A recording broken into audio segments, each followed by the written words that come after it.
Hi guys, James at RampantLionReviews again for you today with another beer review. For this one, we are going to stick to Sweden and we're going to return to a brewery that's featured on the channel many times before. I've had some really nice beers from these guys over the last couple of years. They are still a relatively new addition to the Swedish beer scene, but they are pretty highly thought of actually. I would say that this brewery are best known for their different New England hazy, whatever you want to call them, IPAs, and also for their big juicy fruity sours, the Berliner Weisses and Goses and stuff like this. So if those are style brackets that you are interested in, this is one of the Swedish breweries that I would highly recommend that you check out. We've had some really nice beers from them on the channel over the last wee while. Now, the beer that we're going to have a look at today is a style that we've tried from them many times before. It's a style they do very well in my experience, and I have heard very good things about this particular beer. So I have to say, I'm quite curious to see how it turns out, and it's always nice to review the new releases from them as well. So hopefully this is another good one.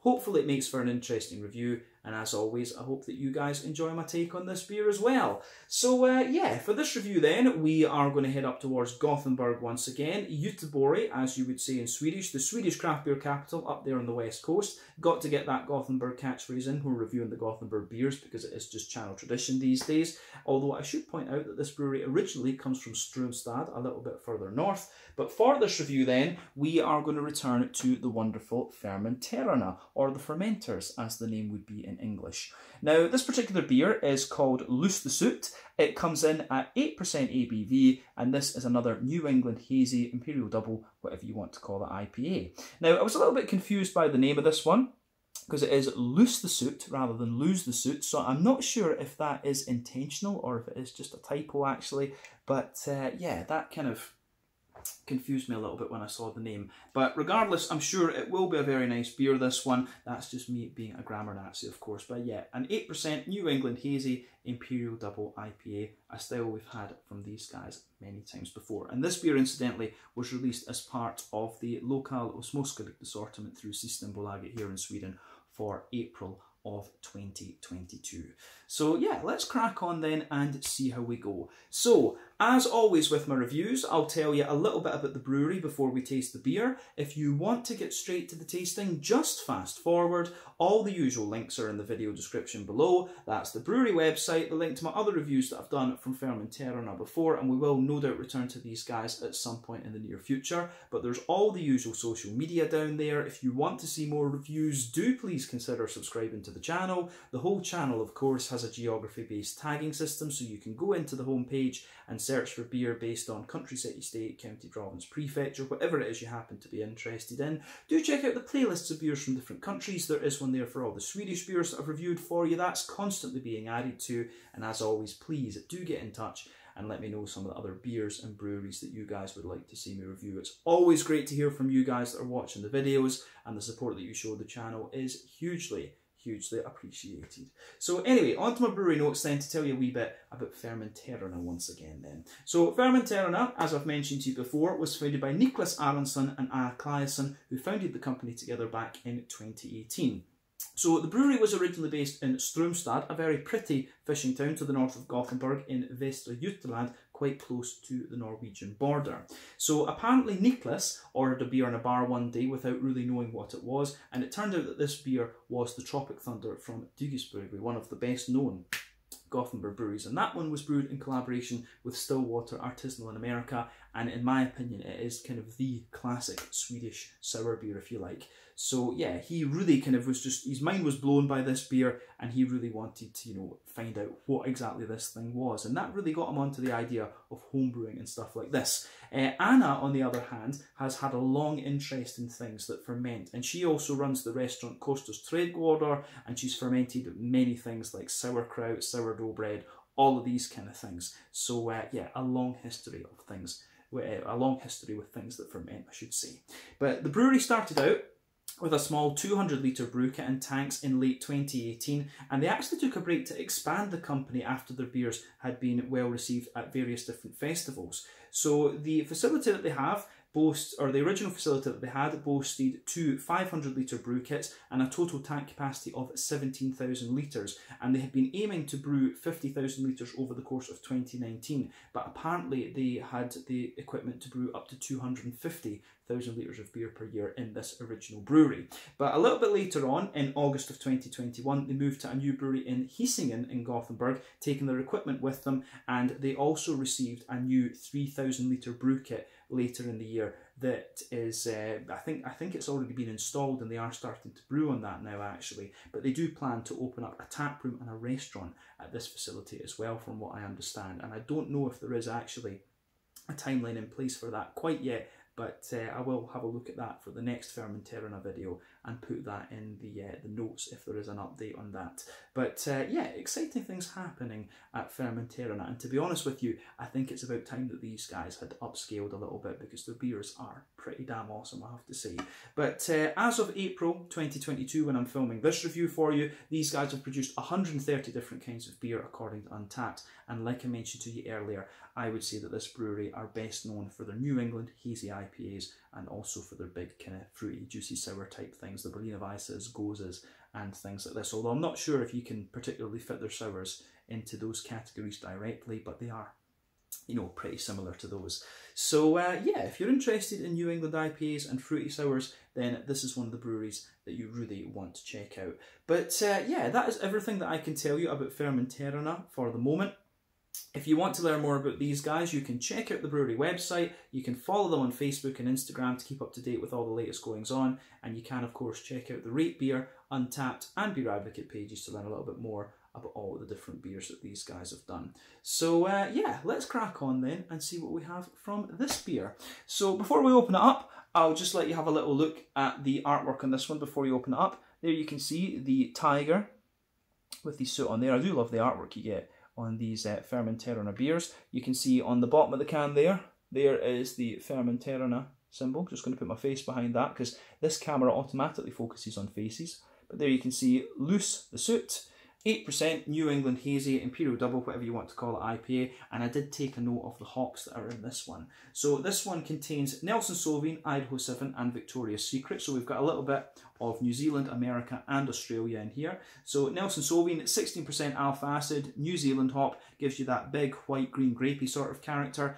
Idaho 7, about 14% alpha acid, American hop, that gives you, you know, a nice juicy mango, but also these kind of soft papaya, you know, these kind of soft like papaya, apricot-y sort of flavours. And then Victoria's Secret's quite an interesting one. I've always found that that gives you a nice big kind of juicy passion fruit and mango character actually. So I think this one has quite an interesting hop bill, and I do like that when they mix up things from different places. All it needs is a little bit of European hop in it as well, maybe, you know, a bit of Styrian Wolf or something like that, or Mandarina Bavaria. That would have been quite interesting.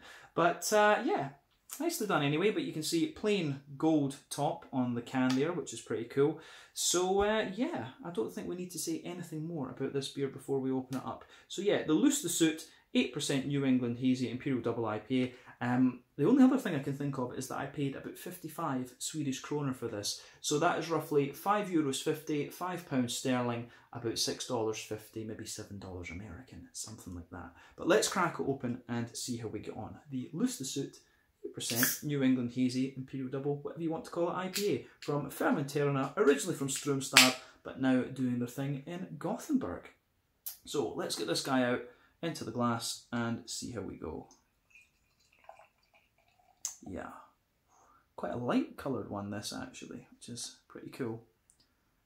That has to be one of the brightest yellow beers I've seen in the New England IPA category. Just look how pale that thing is. So yeah, that looks pretty damn awesome.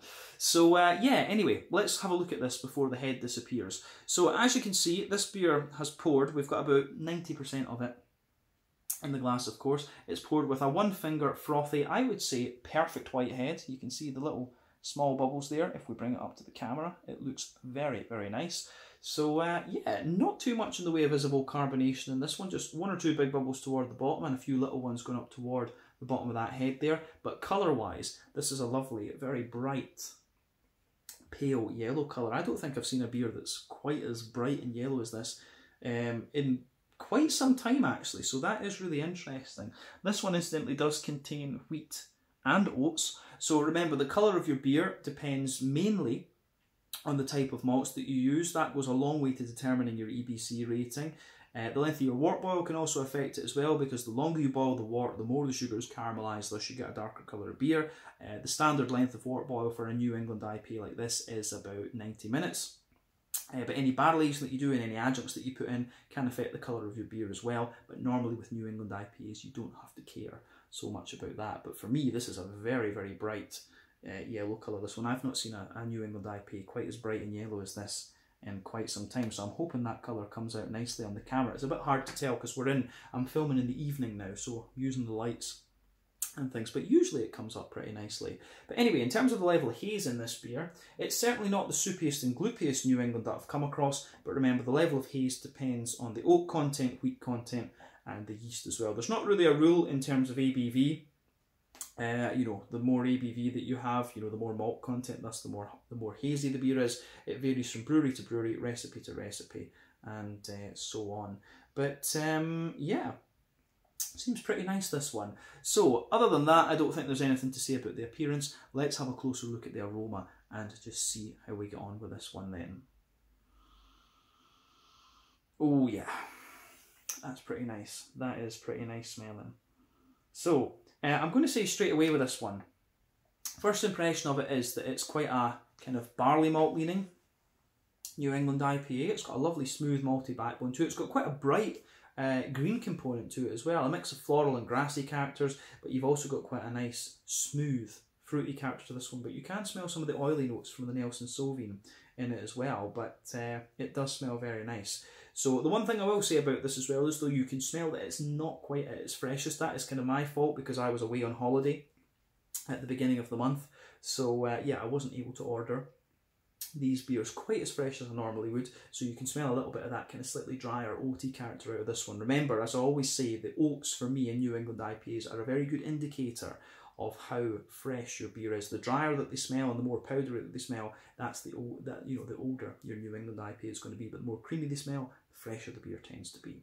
But I'm sure, knowing this brewery, it will have held up pretty well. We don't need to worry about this too much, but you can smell a little bit of that dry oaty character out of it, and that gives you the impression of it being a little bit more kind of barley malt leaning and bready. And as I've said before, for me, I think there's 6 elements you need to think about in a New England IPA. The kind of farmhousey yeasty character and the raggedy and grainy side of things, those are more common in American brewed New England IPAs. But then you've got wheaty bitiness, oaty creaminess, barley malt bread, and also an element of sweetness usually as well. So we'll talk about those throughout this review. But anyway, let's do a more in-depth look at the aroma then. So, backbone of this beer, absolutely, a little bit. There's definitely a little bit of a kind of bread crusty note in there. I do get a little bit of Jacob's cream cracker out of this one, and I'm also going to say, I was saying a minute ago that you don't often get so much of a yeasty note out of New England IPAs, but I'm actually getting a fair little bit of a kind of yeasty character out of this one. So for me, there's a little bit of a woody, almost very slightly vegetally kind of thing coming out of this one. So that's kind of interesting. I'm getting a few slightly woody, crackery, and slightly vegetally notes, which will be coming from the yeast, I would think, in this beer. So you can smell that in this one, which is interesting. So yeah, the backbone of this beer, there's definitely a wee bit of that kind of bread crust to it. You've got a kind of Jacob's cream cracker sort of thing as well. And definitely, you've got a wee bit of a soft white bread. For me, I don't get too much in the way of wheat out of this one. I think the wheat takes a bit of a back seat in the malt base, to be honest with you. But I do get a fair little bit of oat. I think the more that you smell of this beer, the more the oaty notes,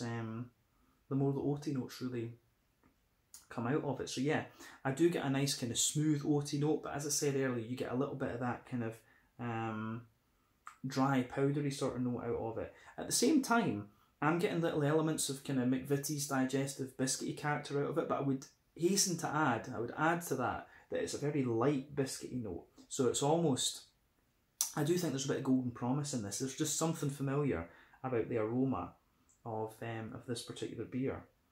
But yeah, the way that this goes about its business, I think, is the way that this beer goes about its business in that sense, I think, is very, very nice. So yeah, malty side of this beer is quite interesting, a little bit more kind of crackery and biscuity and stuff like that. So yeah, it gets a thumbs up. It does get a thumbs up from me actually. I like what this one, I do like what this one is offering us. So yeah, aroma wise it's pretty damn nice. Yeah, let's focus on the green side of things. I don't think we need to say any more about the malt base in this beer, to be honest with you. I think we've covered that. But yeah, on the hoppy side of things, for me, the green component, the more that I smell of it, the more kind of floral it comes. I think there's a wee bit of earthy character to it, but a nice big bright floral aromaticity to it. There's a good little bit of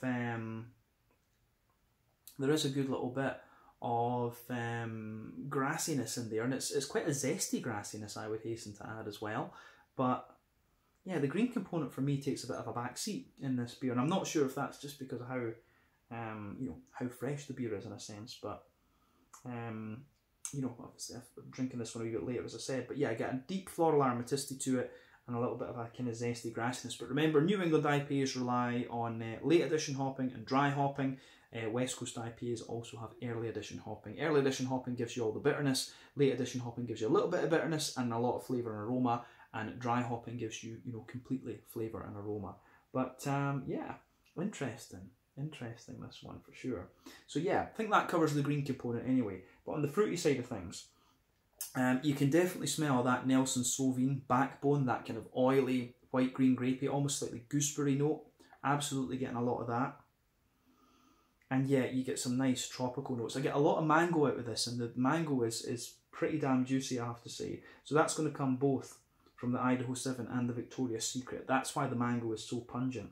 But I think there's a wee bit of apricot in there for sure, and maybe a wee bit papaya. But for me, it's that Nelson Sauvin kind of gooseberry white grapey sort of thing, and that big juicy mango that really kind of dominate the aroma in this one.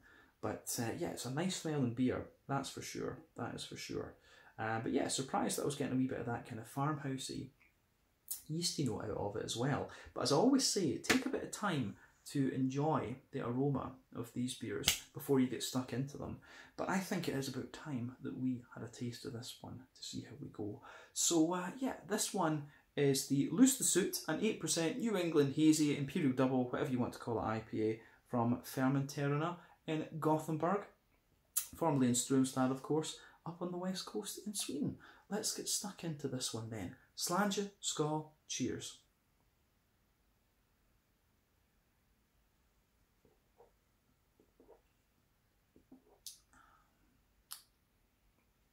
Yes. Shaking my head, but yeah.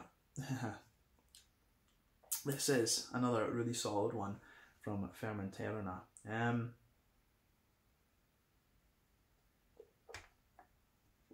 These beers that you get from them are always good. You know, I often get people asking me, oh, what is your favourite beer from this brewery? And you know, Fermenterarna, I try all these IPAs, and I think I tell you this every month when I try their new IPAs. I always really enjoy them, but there's just something, there's that kind of nostalgia factor comes back to the original one. I think it was just called IPA, and it had the hop flower on the front of it. And just, I think that first taste of a Fermenterarna New England IPA was just one that I really enjoyed. So that you've always, when it comes to these beers, you've always got a bit of a nostalgia factor in there, and you never quite get the same thing out of them again because you know that they're always going to be good. But again, this is just a really, really solid New England double IPA. Absolutely up to the standards we expect of Fermenterarna, and it does the job very, very nicely. So yeah, I've certainly enjoyed this. I'm certainly going to enjoy this. I've only taken one sip of it. Brain fart, of course. But yeah, this is good. If you try this beer, you will certainly enjoy it. It's certainly up there with the standard beer that we've had, pardon me, from this brewery in the past. So first impression of it is I actually find this one quite zippy. It's actually got a good little bit of a kind of zesty character to it, but it has a bit more of that kind of soft, kind of crackery malt base to it, and the green component is quite deep and floral as I was expecting. So yeah, the way that this goes together is pretty good.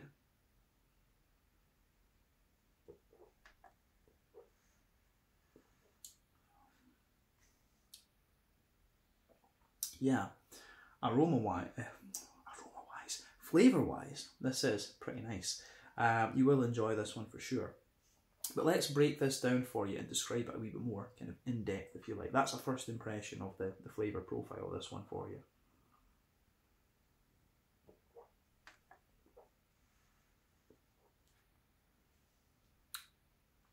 So, yeah. In the middle of your palate then, let's focus on that middle third of your palate. It is kind of as I described in the aroma, to be honest with you. So, backbone of this beer, you've certainly got a little bit of a kind of Jacob's cream crackery sort of thing. There is a slightly woody note to it as well, and you've got a wee bit of that kind of bread crusty character, which I really enjoy. So I like that. I absolutely like that.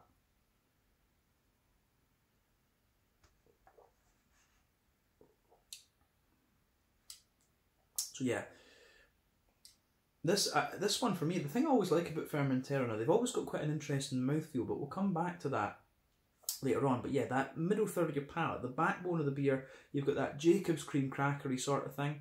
Then you've got a wee bit of that bread crust on top of it. As I always say, it's a bit like a kind of hedgehog, tiger roll type thing with this one. That fresh, big loaf sort of thing. So I do like how that goes together in this beer, absolutely. But then on top of that, you can feel there's a layer of a kind of frothy, not frothy, there's a layer of a kind of fluffy, pardon me, a fluffy white bread, which comes from the barley malt part of the beer. So yeah, that's pretty good as well. I do like that.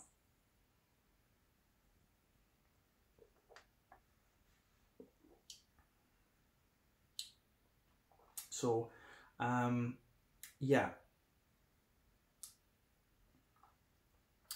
Jacob's cream cracker, a little bit of a kind of more grainy bread crust, then on top of that, that fluffy white bready layer.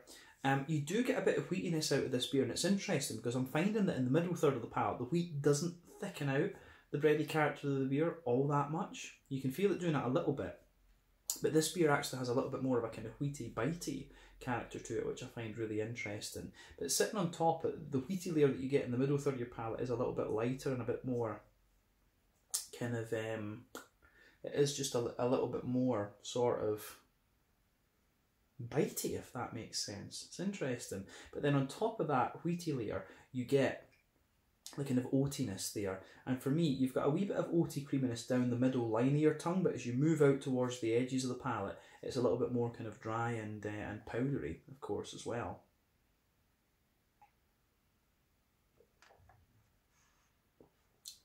So, yeah, the way that this one goes together, I think, is very, very nice for sure. But yeah, the other interesting thing I'm noticing about this beer, I'm finding this one, it is quite bready and wheaty leaning. And I'm finding the more and more that I drink of it, it leans towards a little bit more towards that kind of zippy, wheaty side of things. So yeah, I do like that. I do absolutely like that.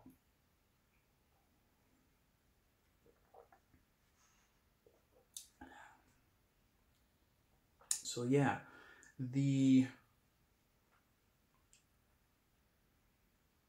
not really a degree of sweetness to this one either, which is kind of interesting. Maybe in the dead centre of your palate, you get a tiny little circle there where there's a wee bit of that Werther's Original butter candy sort of thing, and you would kind of expect that at 8% ABV. But this one surprised me. I'm really finding this to be quite bready and quite wheaty and kind of bitey, with a wee bit of cracker underneath.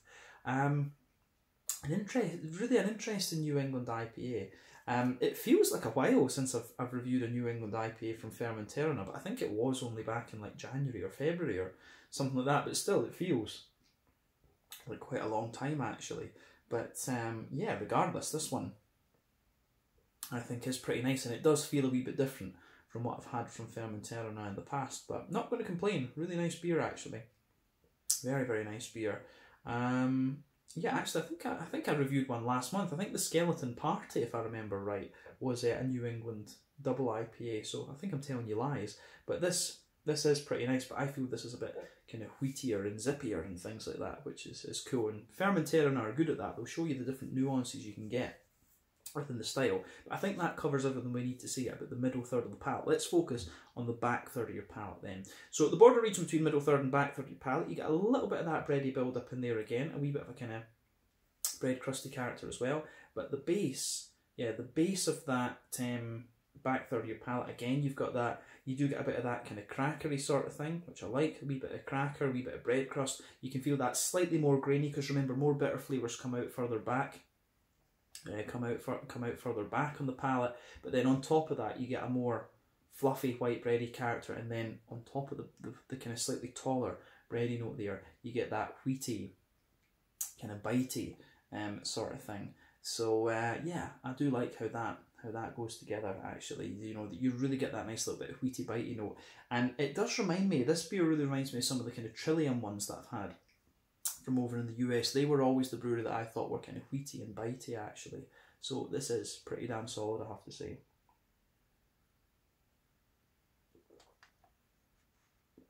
But yeah, I think this is really nice, to be honest with you. It's a big thumbs up from me. Yeah. On top of that wheaty layer then, I think there is a wee bit of a yeasty character to this one. You can feel a slightly, on top of the wheat, you get a little bit more of a kind of dense, bready character. Yeah, nice bit of a kind of dense, doughy, bready, yeasty sort of thing. And on top of that, there is a wee bit of a, yeah, you get a little bit of that kind of, you get a little bit of a more kind of grainy, bready sort of note as well. So yeah, I think this,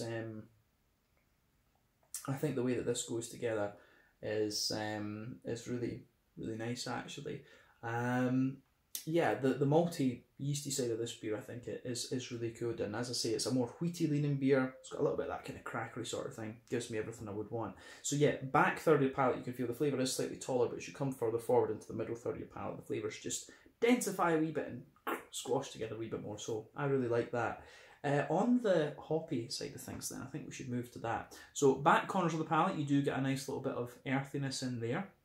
As you move further forward, you start to get a nice deep floral aromaticity out of this beer, which I do really like.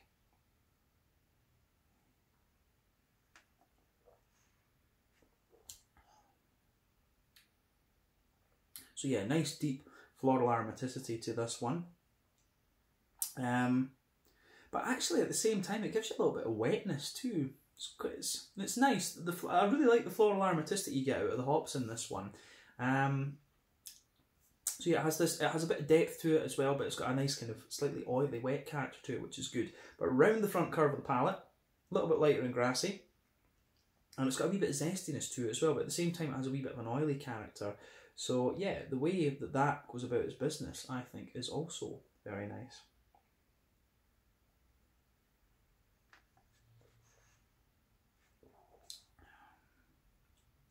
So yeah, the way that green component goes about, I do like it, because I'm finding that the more and more that I drink of it, the green component comes across as a wee bit more oily, which I really like.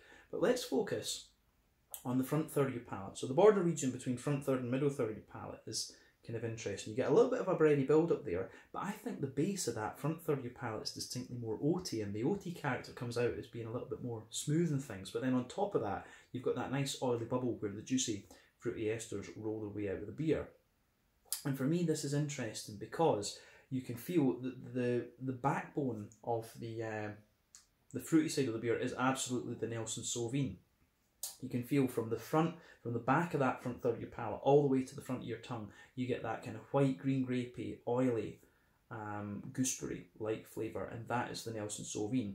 But if you go toward the back of that front third of your palate, you certainly get a wee touch of passion fruit, which I think is more likely to come from the Victoria's Secret out of the Idaho 7 and the Victoria's Secret, so you're getting a wee bit of that in there. But as you move toward the middle of that front third of your palate, it really becomes a very nice, ripe and juicy mango.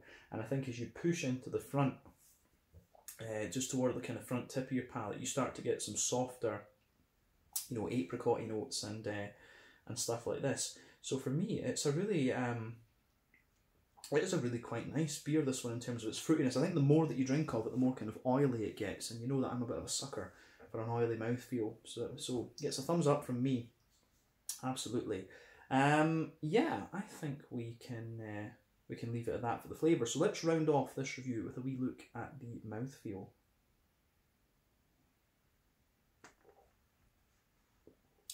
Yeah, so Mouthfeel wise then, this beer I think has, I think it's kind of mid-body. The carbonation is pretty smooth. It's got a nice kind of lightness to it, but at the same time, as I say, the more that you drink of this beer, the kind of oilier it gets, which I do, which I certainly do quite like. But yeah, in terms of hoppy bitterness, I don't find this one overly bitter. I think this is a fairly standard, 30 or 40 IBU beer. The malty base, is nice, and the malty base is nice and smooth. Has a wee bit of kind of bitiness from the wheat, as we said. No real degree of sweetness to this beer, which is interesting. Green component, as we said, gets a bit more oily, and you've got some nice kind of juicy, fruity characters to it as well. So yeah, I do like how this one goes about its business. Absolutely. So a big thumbs up from me with this beer. Yeah, I don't think there's anything else we need to say about this, so we can leave it there. Another absolutely solid one from Fermenterarna, and I always enjoy reviewing their new beers. So yeah, this one is no exception to that. So this was the Loose the Suit, an 8% New England Hazy Imperial Double, whatever you want to call it, IPA from Fermenterarna, now in Gothenburg, formerly Strömstad, of course. Another lovely beer and worth checking out if you get the chance. So yeah, let's leave it there. Once again, thank you for watching my beer reviews. Until the next time, please like, subscribe, share, all the usual YouTube stuff. Let me know your own thoughts on this beer in the comments section below. Let me know what your favourite beers are from Fermenterarna, and we will no doubt return to these guys again at some point in the near future. Make sure you check out their beers, check out my social media, check out their social media, and I'll see you guys in the next review. Slàinte, skål, and cheers.